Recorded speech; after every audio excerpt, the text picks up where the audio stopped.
Hello, beautiful people. The peace of our Lord be with you. 7 ways Yoruba Islam is better than Hausa-Fulani Islam. Right here on Alpha Mojesu World. In light of the recent debate that Yoruba Muslims should come under the authority of the Sultan of Sokoto, I deem it fit to ask myself this silent question. Based on merit, is the Hausa-Fulani Islam even superior to the Islam that we practice here in Yoruba land? I believe, if anything at all, Hausa-Fulani have many things to learn from the Islam that we practice here in Yoruba land. And if you are a Muslim watching this, I believe this topic serves the purpose of boosting the morale of Yoruba Muslims so that they stop having this inferiority complex when the Yoruba Islam is compared to the Hausa Fulani Islam. And if you are an Hausa Fulani person watching this, I do not expect you to take offense. What I expect from you is to, dread this video. If you have any reservation with the claims in this video, dread this video, make a counter video and challenge the claims in the video. So please, let's get right to it. 7 ways Yoruba Islam is better than Hausa Fulani Islam. Number 1, the upbringing of the child. My dear Hausa Fulani Muslims, what kind of Islam do you practice that you have left your children wandering all over the streets unkept for? Many people believe the upbringing of the child is a private matter. No, it is a very important religious right. And let us see how the Quran and the Bible talks about this. In Quran chapter 2, verse 233, we read, "Mothers may nurse their infant for 2 whole years for those who desire to complete the nursing period. It is the duty of the father to provide for them and clothe them in a proper manner." Let us take that again. It is the duty of the father to provide for them, to provide for the family, and clothe them in a proper manner. You don't just give birth to children and you leave them to themselves wandering all over the street. No, it is very wrong. It is an important injunction in the Quran that you give birth to children and you take care of your family, and that is what Allah is saying in this verse. It is the duty of the father to provide for them and clothe them in a proper manner. No soul shall be burdened beyond its capacity. And even if you go to the commentary of this verse of the Holy Quran, you will see that it is talking about the responsibility of the father during divorce process. Now imagine when the family is intact and there is no problem at all. Now imagine how much more is expected from the father. So let us go to the Bible too. In 1 Timothy chapter 5 verse 8, we read also, "But if any one of you provide not for his own, and especially for those of his own house, he hath denied the faith and is worse than an infidel." If any one of you will give birth to children and you will leave them to fend for themselves without making all efforts to provide for them, the Bible is saying you are worse than an infidel. Now, from the 2 verses quoted from the scriptures, we see that it is very wrong for anyone to bring in children to this world and to leave them all on their own to cater for themselves. And in northern Nigeria, we have this entrenched culture of people giving birth and leaving them to the Alimajiri system to cater for. And the consequences of this, evil practice is just so obvious. How do you think extremist groups get to equip people so easily? Now, let us go to number 2 on the list. Number 2, invention of a Yoruba tone for reading the Quran. When it comes to originality, just leave it for my Yoruba people. I believe at some point in the career of our founding fathers in Yoruba land, they believe that the Arabic tone for reading the Quran is just too boring. Is that not daring? The Quran is revealed in Arabic, but our founding fathers at some point would have believed that, reading the Quran in Arabic is just too boring. So, out of convenience, out of ingenuity, they came up with a sweet Yoruba tone for reading the Quran. Now, please check this out. أعوذ بالله من الشيطان الرجيم بسم الله الرحمن الرحيم يا أيها الناس ضرب مثل فاستمعوا له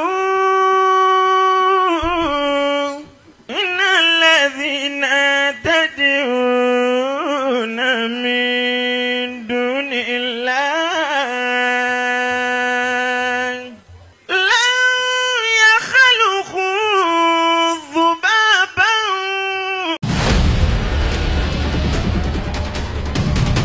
Number three, creating space for women in Islam. Many people perceive Islam as being very repressive to women. And whatever the Bible commands in First Corinthians about women not speaking in worship center, it will look as if Islam put it into practice more than Christians themselves, but not the Yoruba people. In the Yoruba blood, we don't have this culture of repressing our women. And that is why names like Efunsheto Aniura, Funmilayo Ransom Kuti, and Efunwoye Tinubu speaks for themselves. That is why in Yoruba Islam, we have created a special niche, a special space for our women in Islam, and we call them Ìyá Alásàlátù. Alásàlátù kì í lẹ̀ gbójúlé, láìláìláláò la gbójúlé, ẹbọ ti tán mímọ́ Ọlọ́run lọ́kàn ló kù o, láìláìláláò la gbójúlé. Let us go to number 4.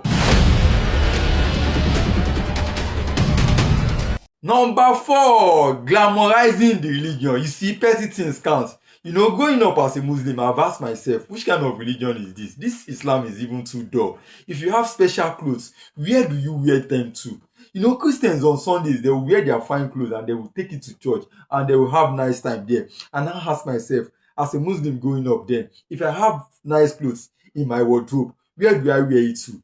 Is it all these 5 minutes salat that we attend every time that I wear it to, or on just Fridays that you go to Jumat and you come back very early? So in Islam, in Yoruba land, our people, out of ingenuity, created Sunday Asalatu groups so that on Sunday our people can have places to go to showcase the wealth God has given them. On Sunday across Yoruba land, you will see our people wearing beautiful clothes. The men will put on their buba and shokoto, well starched, and they will go out to the presence of the Lord. And you see our women too, their buba and iro with their gele, with their scarf and their jewelry. They will wear all these things and go and rejoice in the presence of the Lord. This adds glamour to the religion, and this is another ingenuity from Yoruba Muslims. Number 5, indigenous Asalatu group. You see, this is similar to number 4, but it is quite different. One day I entered into the Redeemed Christian Church of God along Ibadan Expressway. I was amazed at the size of the crowd they pulled in such spaces. I was now wondering to myself, now told myself, if not for Nasfat and Koriban, other big Asalatu group, how would we have been able to pull this kind of crowd in Islam? You see, this is another ingenuity from Yoruba Muslims. We have been able to create formidable and big Asalatu groups that help us to compete favorably with our Christian brothers. As Christians, they pull their own crowd. We say they pull our own crowd.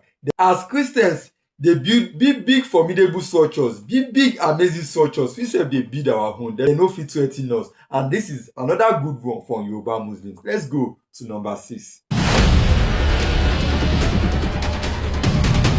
Number 6 is the one we call Waka. You see, Yoruba Muslims, out of ingenuity, we have been able to inculcate song into the religion of Islam in southwest Nigeria. And that is why songs come from beautiful souls, and songs makes lasting impression on a listener than 1,000 words would make. Songs deliver the message better. Please feel this waka. Kamura kashesin dada o, kamura kashesin dada, ibi tá ń lọ mọ́tò débẹ̀ o, kamura kashesin dada. See, we now have hundreds of such songs that we call waka that teach different aspects of the religion. They teach morals and good character. Kamura kashesin dada o, kamura kashesin dada, ibi tá ń lọ mọ́tò débẹ̀ o, kamura kashesin dada. When they want to teach you that, the practicing of the faith is not enough. You need to, have good character. They will now add kamura kaniwa dada o, kamura kaniwa dada, ibi tá ń lọ mọ́tò débẹ̀ o, kamura kaniwa dada. Kamura kawuwa dada o, kamura kawuwa dada, ibi tá ń lọ mọ́tò débẹ̀ o, kamura kawuwa dada. You see, this is another good one from Yoruba Muslims. We have been able, to bring song into the religion, and we use it to deliver the message better.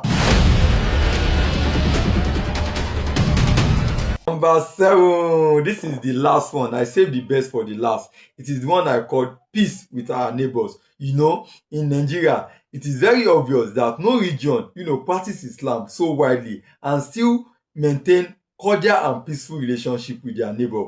Nobody does it better than Yoruba Muslims. And for those of you that is asking, what is the secret behind the peaceful practice of Islam in Yoruba land? I say to you that don't disturb yourself. The secret is the Yoruba blood that is flowing in us. And if you want that peace in your body and soul, if you want that peace in your life, just come, bring 5 million, let us do blood transfusion for you, and you have that peace. That's it, brethren. It's been a wonderful session. I hope with these few points of mine, I've been able to convince you and not to confuse you that Yoruba Islam is the best in Nigeria and it is worthy of emulation. Yoruba Muslims, we are the best.